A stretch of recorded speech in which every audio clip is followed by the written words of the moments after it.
Taste the Daily. Chennai கோடம்பாக்கத்தில் சுரங்க metro பணிகளால் வீட்டின் தரைப்பகுதி திடீரென உள்வாங்கி பள்ளம் ஏற்பட்டதால் பரபரப்பு நிலவியது.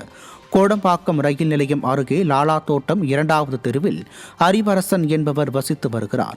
இப்பகுதியில் மெட்ரோ ரயில் பாதைக்காக சுரங்கம் அமைக்கும் பணி நடைபெற்று வரும் நிலையில் அறிவரசன் வசிக்கும் வீட்டின் தரைப்பகுதி திடீரென உள்வாங்கி ராட்சத பள்ளம் ஏற்பட்டது. அப்போது அங்கு யாரும் இல்லாததால் உயிர் சேதம் தவிர்க்கப்பட்ட நிலையில் வீட்டில் வசித்தவர்கள் செய்வதறியாது தவித்தனர்.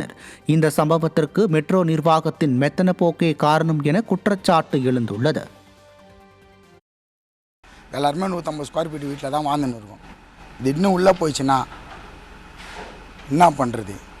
அரசாங்கமோ இல்லை எல்என்டியோ மெட்ரோவோ எல்லாம் ஏதோ ஒரு கொடுப்பாங்க. யாருக்கு கொடுப்பாங்க? நாங்கள் செத்ததுக்கப்புறம் யாருக்கு அதை எதுவுமே கொடுப்பாங்க?